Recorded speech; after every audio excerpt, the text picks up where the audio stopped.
Open சொல்லவியானா நான் power எவ்வளவு பேசினாலும் ஒரு புரிய பார்வை வந்து சொன்னா ஒரு புரிஞ்சுக்க விஜய்க்கு சப்போர்ட் பண்றாங்கடா. நண்பர்கள் அனைவருக்கும் வணக்கம். திவாகர் கிட்ட ஆதிரை செருப்படி வாங்கினாங்க. அதை பத்தி தான் இந்த வீடியோல நம்ம தெளிவா பார்க்க போறோம். ஆக்சுவலா திவாகர் வந்து ஆல்ல வந்து ஒரு இஷ்யூ பண்ணியிருக்காரு போல. அதுதான் அவர்னால இஷ்யூ இல்ல, ஒரு பொது பிரச்சனை நடந்திருக்கு, அதுல அவர் தலையிட்டு ஏதோ பேசியிருக்காரு.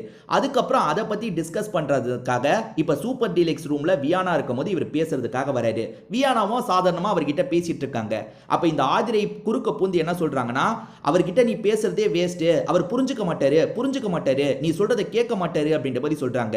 அதுக்கு வியானா இருக்காங்கல்ல, இல்ல நான் சொன்னா அவர் கேட்டுப்பாரு, புரிஞ்சுப்பாரு அப்படின்ற மாதிரி சொல்றாங்க. அதுக்கு ஆதிரை ஒரு வார்த்தை சொல்றாங்க. அது என்னன்னா, அவர் பார்வதி சொன்னா கேட்டுப்பாரு, நம்ம சொல்றதெல்லாம் கேட்டுக்க மாட்டாரு, பார்வதி சொல்றதை தான் கேட்பாருன்ற மாதிரி சொல்றாங்க. இதை கேட்கிற திவாகர் இருக்கார்ல, அப்படிலாம் சொல்லாதமா, இது தப்புமா, அப்படி சொல்லாதமா அப்படின்ற மாதிரி சொல்றாரு. இங்கதான் ஒரு செம்ம பாயிண்ட் எடுத்து வச்சாரு திவாகர். என்ன பாயிண்ட் தெரியுமா எடுத்து வச்சாரு? நீ எஃப்ஜே எது பண்ணாலும் கண்மூடித்தனமா சப்போர்ட் பண்றமா அப்படின்ற மாதிரி சொல்றாரு. இதை கேட்டோன்னா ஆதிரைக்கு வந்துச்சு பாருங்க கோபம். எது எஃப்ஜே பண்ற எல்லாத்தையும் நான் சப்போர்ட் பண்றேனா? எஃப்ஜே தப்பு பண்ணாலும் நான் கேட்பேன், எஃப்ஜே தப்பு பண்ணாலும் நான் கேட்பேன், எப்படி நீங்க அப்படி சொல்லுவீங்கன்னு கோவப்படுறாங்க. ஏன் மாஸ்க் போட்ட பைத்தியமே, கொஞ்ச நேரத்துக்கு முன்னாடி நீ என்ன சொன்ன? இப்ப திவாகர் பார்வதி சொன்னா எதனால கேட்டு பாரு, நீ எதுக்கு பைத்தியம் சொன்ன? அவர் சொன்னாரா பார்வதி சொன்னா எல்லாத்தையும் நான் கேட்டு பண்ண சொன்னாரா? அதாவது பார்வதியும் இவரும் டீமா விளையாடுறாங்கன்றத மேடம் இன்டைரக்டா சொல்றதுக்கு ட்ரை பண்றாங்களாம். மூக்க உடைக்கிற மாதிரி திவாகர் உடனே ஒரு பதில் சொன்னாரு. அப்ப எஃப்ஜே எது பண்ணாலும் நீ தப்புன்னு சொல்ல மாட்ட, நீ எஃப்ஜேக்கு ஃபேவரா தான் பேசுவேன்ற மாதிரி சொல்லிட்டாரு. இதை கேட்கிற ஆதிரைக்கு சட்டுன்னு என்ன சொல்றதுன்னே தெரியல. அப்படிலாம் இல்ல, எஃப்ஜே தப்பு பண்ணாலும் நான் கேட்பேன்ட்டு. எங்க நீ கேட்ட? அவன் பைத்தியக்கார மாதிரி வெளியே பண்ணிட்டு இருக்கானே, நீ என்ன கேட்ட? அவனை கண்ட்ரோல் பண்றது கூட நீ பண்ணல, நீ வந்து எஃப்ஜே எது பண்ணாலும் கேட்டுருவ.